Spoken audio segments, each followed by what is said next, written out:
Like we know, Deshaun Watson just coming off an Achilles injury. He's had some second one. He's had some other baggage off the field as well. He has not handled the transition and pressure of coming into Cleveland with the highest contract at the time, all that guaranteed money. He did not handle that very well. Greetings and salutations and welcome to the iCoaches Podcast. I am your host, Dr. Keith Adams, and on today's Top Shelf Tuesday edition, the NFL Draft is next week. So this week we're going to do just a little prep in terms of what teams may or may not do at the top of the draft board. So let's just go ahead and get started. With me today, Teacher of the Month every month, Mike Connors. Mike, how are you doing today, brother? I'm doing great, my friend Keith. Thank you so much. Looking forward to another great podcast after Rory just won his green jacket. Somewhere Hank is like, stop choking that thing. And love it, man. I saw 5 shots back, and I kept following it from afar because .5 had a 7-on-7 tournament. So congratulations to Roy, and at least it's not baseball. All right, I want to talk about the Browns and Deshaun Watson. Deshaun Watson is rehabbing like a madman, coming back from a second Achilles, and the Browns signed Joe Flacco. And when we look at the Browns draft status, they're right at number 2. So, Mike, in your opinion, what do the Browns do with the number 2 pick? Okay, now let's take a look at their roster for a second here. Like we know, Deshaun Watson just coming off an Achilles injury. He's had some second one. He's had some other baggage off the field as well.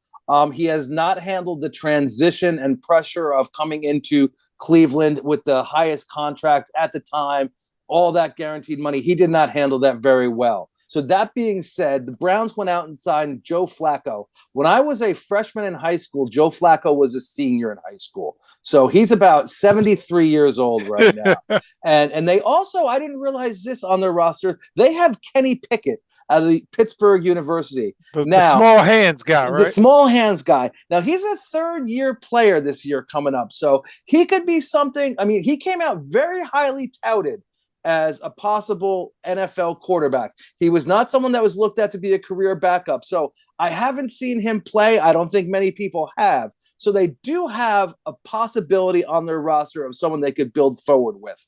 That being said, they do have a high draft pick. That also being said, we've talked about this before. This is not the best quarterback draft. So can Falco start the season for them and then roll it into Kenny Pickett? Or is Kenny Pickett ready to start it out with Flacco as a backup and then maybe Deshaun come in? So, I mean, there are still some free agents out there. So the Cleveland, I don't think should go with the quarterback. If it was a deep class, I could see it. You know, if there's 5 or 6 first round quarterbacks, absolutely. This year there's 2 and they're kind of questionable. I mean, in a perfect world, Shedeur would go in the top 10, but I don't know if he's going to or not. His stock has been slipping. I'm not saying if that's valid or not, but I just don't think that the Browns should invest in that. I think they should go with what they have with Pickett and Flacco and then see if they can get Watson back. Yeah, so I'm paused on picking a quarterback as well. I'm looking at Hunter, or I'm looking at the kid from Penn State, but that injury does give pause, and I don't know if anybody's going to trade up and save them from themselves. So we'll get a look at it, and we'll talk about it a little more deeper next week, but I want to get to the Saints. Now, this one caught me off guard. Derek Carr has a shoulder injury that can put his status for the season in jeopardy. Now, they got Spencer Rattler last year, and the kid, Lewis Woodland, friend of the show, my former player, wasn't a fan of Spencer Rattler, called him one of the worst leaders he had ever seen. And I'm like, okay. So if you're the Saints, I think Shedeur might be around at 9, but how cool would it be to stink this year and get Arch Manning and do that Manning thing with the Saints again and maybe get it right? What are you thinking about with the Saints? I'm thinking if Shedeur is still there at 10, the Saints should jump on him. Who's to say if Arch Manning coming out next year will be available to the Saints? I think a lot of people are going to do the throw it in the towel, not play as well as they could to try to get a hot pick for next year because there are so many quarterbacks. And let's be honest, Arch Manning is still kind of a question mark. He's a very highly touted player. He's going into his 4th year at Texas. He's the only person from his high school class that has not transferred. So that says something about his character and the staff and the relationship he has, which is a good sign in my book. But we haven't seen him play a ton. Is he going to be the next, quote unquote, coming of a Manning? I mean, I think he's going to be a very good quarterback, but there's still a lot of question marks. He has not played a whole lot. So I'm still kind of in the quandary, and I'm a New York Giants fan, as everyone knows. So I'd love him to come to New York if he's going to be anything like Eli or his uncle Peyton were, but I just don't know yet. But the Saints have a couple things going that could work well for Shedeur. A lot of people say he's not great in the cold. Saints play in a dome. A lot of people in their conference either have a dome or a warm climate. That could be something that helps him. There's not a lot of other roster or a lot of other people out there. Spencer Rattler, I've heard questionable things about him. I'm a Clemson guy. He's a South Carolina guy. That should say it all right there. But I've heard the same thing. He's not the best locker room guy from what I've heard. He has a little bit of a high opinion of himself and not of everyone else from what I remember in his draft taking. So, but besides that, they have a quarterback, Danucci from James Madison, and Jake Henner from Fresno State. Now, they're both 2nd-year pros, so it's not like they've never been in the league, but I don't know enough about them. And Shedeur Sanders, as we've said, we think he's going to be a good pro. I don't think he's going to be a great pro. I think he's going to be an average good pro. And that's not a bad thing. So we'll see what happens there. But if he's available at 10, I do think the Saints should jump on him. All right, I'm going to throw one more at you this segment. The New York Jets, just in case, just in time, just incredible. Nope, it's Justin Fields. He's going to be the 8th different week 1 quarterback in the past 14 years, which kind of tells you a little bit about the Jets. He did talk a little bit about his time at Pittsburgh. He said he's not a selfish guy. He just tried to change his perspective. And he was a backup the last 11 games, plus the playoff games, leaving him in a place where he said, quote, I wasn't really never in his life. The Steelers tried to re-sign him, but the Jets came in with a strong offer. So what do you think about Justin Fields and the Jets? The Jets have a pretty high pick as well. Do we go all in or do we do something different? What do you think about the Jets and what they should do? The Jets should stay away from drafting a quarterback. They have Justin Fields, and they've also signed Tyrod Taylor, the 14-year veteran out of Virginia Tech.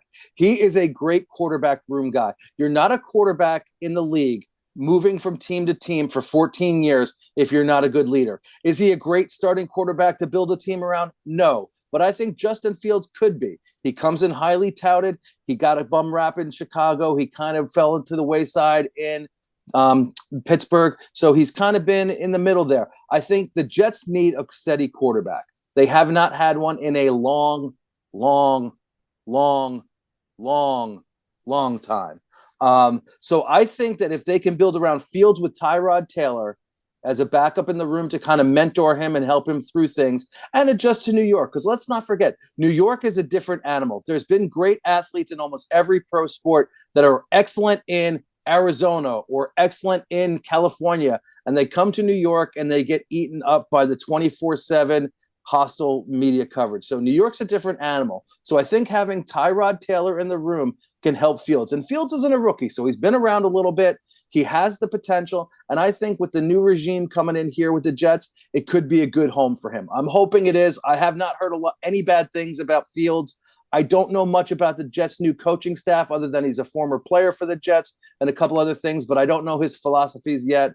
I am scared of Woody Johnson as the owner. The ambassador. Excuse me, Ambassador Johnson. I forgot that. Sorry.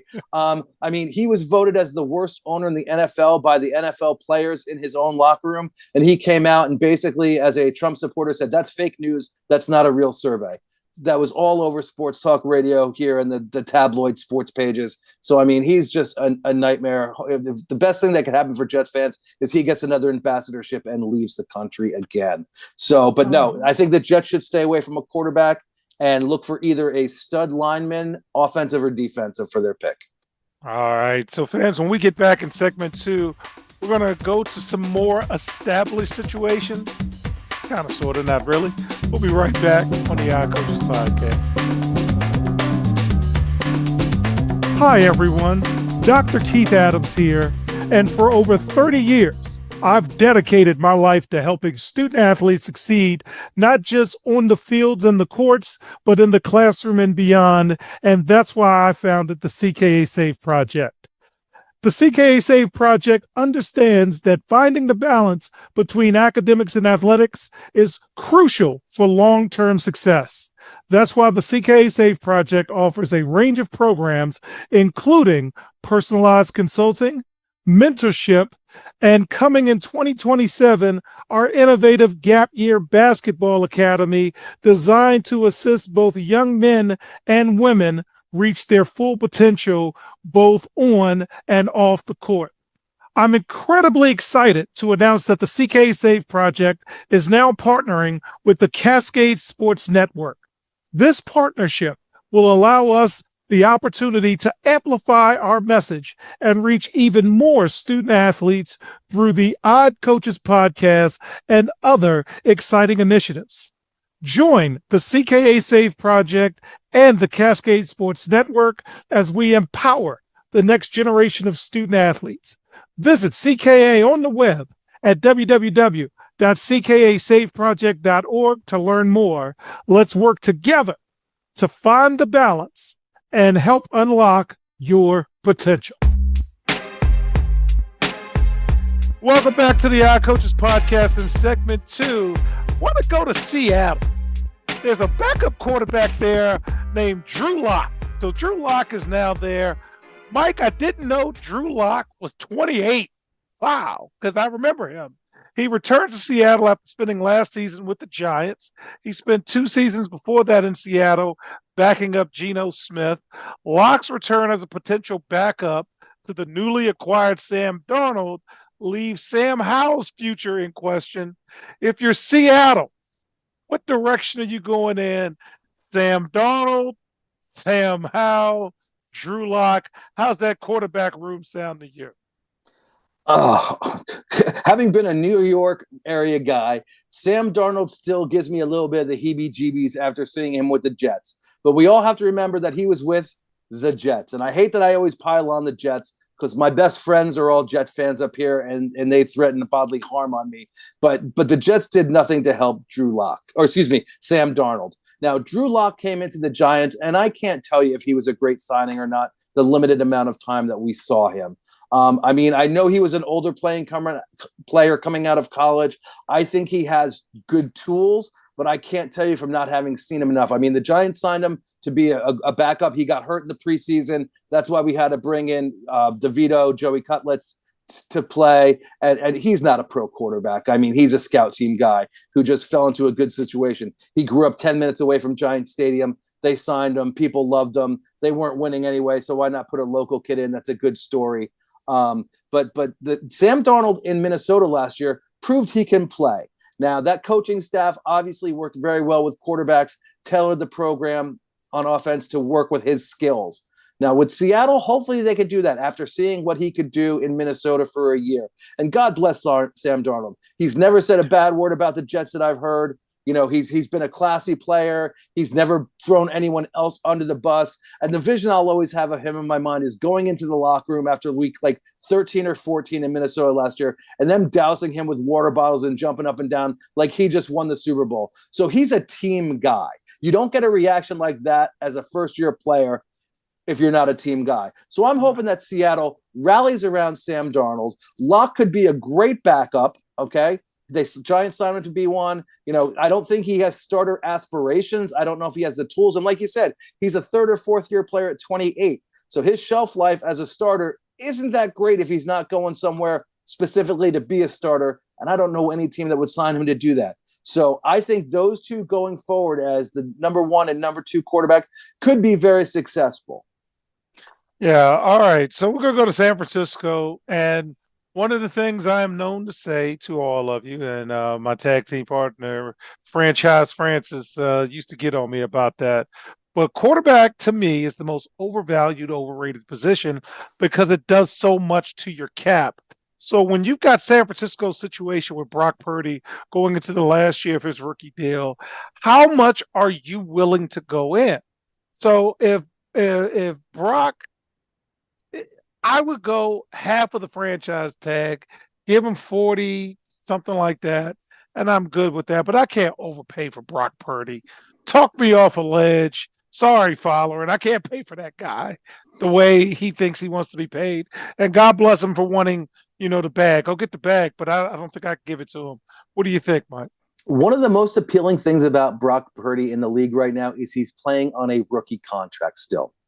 This guy was Mr. Irrelevant, the last pick in the draft. A lot of people say I'd rather not be picked than be that because then I can pick and choose the situation that fits my skill set the best. Now, Brock Purdy has done a very good job in the NFL. Is he one of the top 10 quarterbacks in the league? I don't believe so. Has he won a Super Bowl in San Francisco? I don't think so. Because he's not making $45, $50 million as a quarterback, they're able to go out and get other tools. That's the beauty of the rookie quarterback. They are locked in to a decent salary, and if they make it in the league, then they'll get their bag. Okay? Brock Purdy has proved to be a good quarterback. Is he the next top 5 quarterback in the league? I don't think so. Could he be a very good quarterback? Possibly, but is San Francisco willing to give up that much space when they're saying they want to build through the draft? They're not saying they're going to go out and sign big-time free agents. A few weeks ago on the podcast, we talked about that. Their GM Lynch said, we are going to build through the draft. And to me, that means that they're going to build the quarterback position at the draft as well so that they can spend money elsewhere. But conversely, maybe they plan to give him bag so that he can get tools from the draft. I don't know. I just don't know if Brock Purdy is worth giving $45 million to. Just like when the Giants signed Jones to his extension, I didn't know if he was worth that, and it proved not to be. I mean, his beauty before that was rookie contract. Okay, so it's a tough situation, but I would say no. Don't, if anything, slap the franchise tag on him for a year. See if you can draft somebody or sign a free agent to a rookie contract. Okay, but I just don't see Purdy being the next Joe Montana out in San Francisco or Young. Yeah. All right. We'll close this segment with the Raiders. Shout out to Sean Sears. So I like Pete Carroll. And I like that Pete Carroll got his quarterback. Might not be anybody else's quarterback, but he got his quarterback. Signed Geno Smith to a deal probably nobody else would have signed him to. But hey, going into this deal with the Raiders, Pete Carroll ain't got but 3 to 4 years left anyway. So he's rolling the dice with Geno Smith. What do you think about Pete Carroll getting his guy? I think Pete Carroll is one of the best coaches in the history of the NFL. Now, him coming to the Raiders can be only the stabilizing force that the Raiders need. Pete Carroll knows what fits his system and knows what he needs to win in his system. Okay, so him going out and signing Geno Smith just makes him the smartest man in the room. Smith is not the highest paid quarterback in the league. He knows Pete Carroll. He knows the system. Pete Carroll knows Geno Smith. He knows what he can do and knows what he cannot do. And that's what great coaches do. They adjust their system to the tools that they have. Okay. Players are willing to run through walls for Pete Carroll. You don't stay in the league that long if you don't. That was the knock on him when Seattle got rid of him. He was too much of a player's coach. And the Raiders have always had players coaches, the ones that are successful. John Madden, players coach. Art Shell, quiet man with the press, offensive lineman by trade, players coach. Players loved him. John Gruden, players loved him. Just needed to lay off the email a little bit. Okay. So, but with the Raiders going out, bringing in Carroll, which I think was a great signing. Okay. I think it was great. Mark Davis scares me a little bit. He is not his dad, just like Hal Steinbrenner is not George Steinbrenner. But that doesn't make him a bad owner long term. Okay. So I think him going out, getting a very established coach after taking a flyer on a couple of young coaches. And I feel bad for Antonio Pierce, their last coach. I don't think he got a fair shake there, but I don't think that was the right situation for him anyway as a first-time coach going to the Raiders. I think the Raiders need someone established. someone that's well respected throughout the league, someone that players from across the league who know him and his reputation are willing to come. Because the Raiders are a little bit of a wild card of an organization. Let's be honest. They always have been. Then moving to Vegas is a different animal as well. So I think this was an outstanding move by the Raiders, bringing in Carroll and then bringing in Geno Smith. I hope they do nothing but great things. All right. So in segment 3, fans, we're going to talk a little bit about player safety. And we're also going to get you just thinking about the draft a little more. We'll be right back on the Coaches Podcast. Hi, everyone. I'm Dr. Keith Adams, and for years, I've witnessed the struggles student-athletes face on how to truly balance the demands of academics and athletics. It's a question that I have dedicated my life to answering. That's why I wrote Finding the Balance, my personal journey to academic and athletic success. It's more than just a book. It is my personal journey, and it is filled with hard-earned lessons from decades as a coach, educator, and now president of the CKA Safe Project. Inside, you will find practical advice, real-life stories, and a clear roadmap to help student-athletes, coaches, and parents navigate the complex world of balancing sports and education. And now I am thrilled to bring this message to a wider audience as a proud member of the Cascade Sports Network. We're partnering to amplify these crucial conversations about student-athlete success. I believe every student-athlete deserves the opportunity to reach their full potential, both on and off the court and the field. You can purchase your copy directly from our website at www.ckasafeproject.org. Join me and the Cascade Sports Network as we work together to help every student athlete succeed. Welcome back to the Coaches Podcast in segment 3. Let's talk safety and security, because it's something that we say all the time in the classroom in terms of our number one priority. The NFL has updated its rules regarding helmet safety standards for the upcoming season. The league banned 7 different helmet models. 10 other models are also deemed Guardian Cap optional, meaning that they perform well enough that the NFL won't require players with those helmets to wear Guardian Caps during training camp or practices. Mike, what do you think, one, about the Guardian Cap, and two, how are we going to do this with the advent of extra safety measures? It's a lot going on with the helmet piece. I know I've got a rising junior, and helmets are a big deal. Any thoughts about the NFL making this move? With safety, the NFL tries their best. I really, in my heart, think that they do. Here's the problem. Players now are so big, so strong, so fast. I mean, I remember when I was a younger person in high school, there was a lineman for the Giants called Jumbo Elliott. He was like 6'5", 305 pounds. That's why they called him Jumbo. He was the biggest lineman in the league, just over 300 pounds. Now he's a small center. And these guys, I was watching some highlights of the Combine last week on one of the programs talking about the draft. You had a guy 6'4", 288-pound defensive lineman run a 4.8 40. That's like a Honda Civic running into you. I mean, players are just so big, so fast, so strong. It's unbelievable. That's the biggest problem. When it comes to the helmets, I mean, we can teach technique as much as we want. The NFL is passing laws to protect defenseless receivers. The quarterback, good Lord. Have you ever saw the beating players like Terry Bradshaw in the 70s took, being power bombed by defensive linemen? Players today would die from that because they're just physically not used to it. So with the technology of the helmets, I don't know if they can make one that totally protects the players.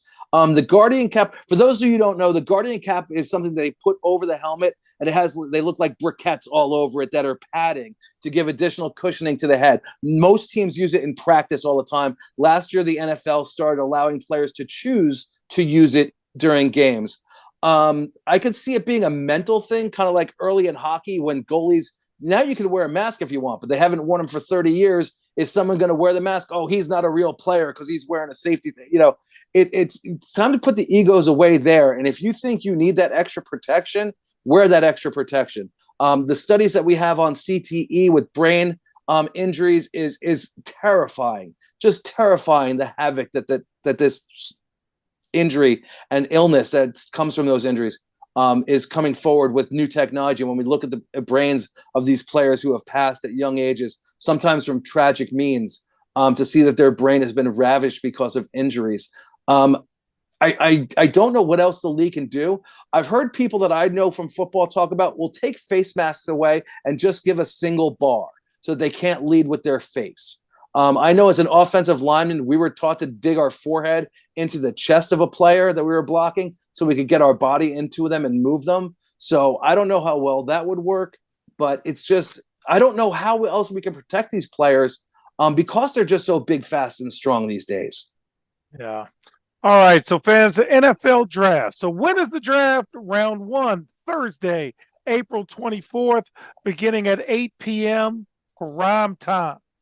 Round 2 and 3, Friday, April 25th, beginning at 7 p.m. And where you make your money as a GM, rounds 4 through 7, Saturday, April 26th, beginning at noon. Where will the draft be held this year?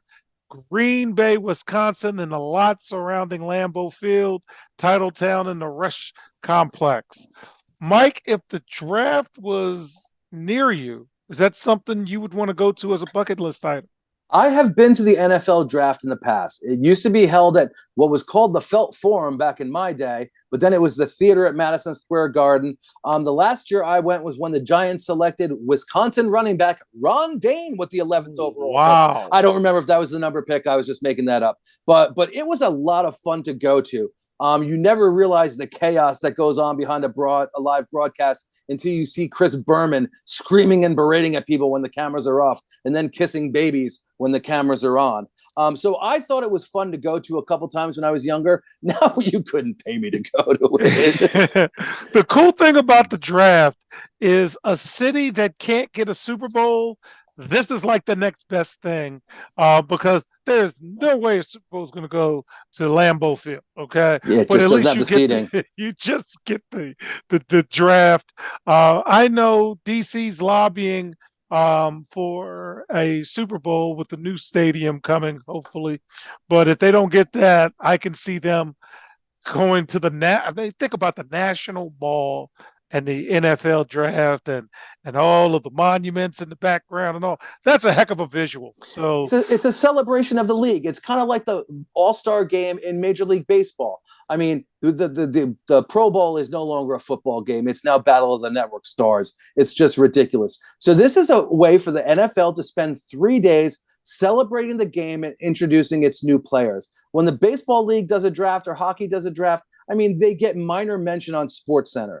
But the world revolves around the NFL draft. Nothing is bigger than the Shield. Okay. Yeah. So they turned this into a 4-day circus, which is outstanding. If I was 23, I'd love to go. Now that I'm not going to go anymore.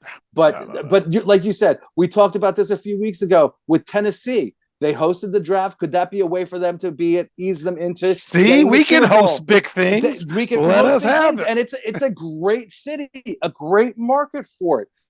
So that's something that's totally doable. So I think that this would be a great system for the NFL to broaden its scope. Because like you said, not every city is going to get a Super Bowl. Lambeau won't. It's too cold. The stadium's too small. It doesn't have luxury boxes. And that's what the NFL is all about. MetLife Stadium, the former Giants team, was lucky to get one when Seattle won their Super Bowl there. But again, outside in New York area in January, February, could be negative 16 degrees and 4.5 feet of snow. They got lucky that one year. If they put a dome in, which those dummies didn't do, or a retractable roof, they could be in that regular rotation of New Orleans, Atlanta, Miami. I mean, it just makes sense. But this is a great way for the NFL to market their brand. Not that they need much more. But think about it. How many people's world shuts down that Thursday night to watch the first round? I mean, it's unbelievable. The line when we would go at the old Madison Square Garden Stadium or the theater, we'd get there at 2 a.m. to be let in at 9. And it was around the block. And I mean, it was huge. And that was just a one-day thing. It wasn't a party for 5 days back then. It was just the draft. Yeah. All right. So fans, next week you'll get a full draft breakdown. We'll have players, we'll have potential this, that, and the other.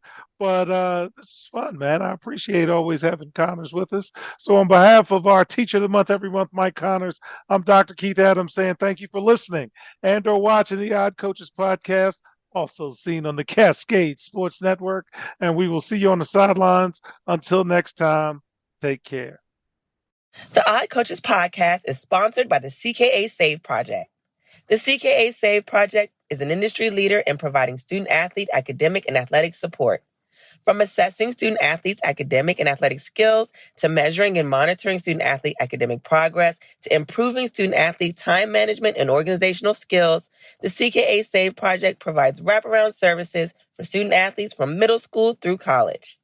For more information, visit us on the web at www.ckasaveproject.org or schedule a free consultation with Dr. Keith Adams by emailing cka@ckasaveproject.org. We hope you enjoyed today's show. The Odd Coaches podcast drops new episodes every Tuesday through Friday on most weeks. Make sure you subscribe to the Odd Coaches podcast on Apple Music, iHeartRadio, Podbean, Spotify, and YouTube.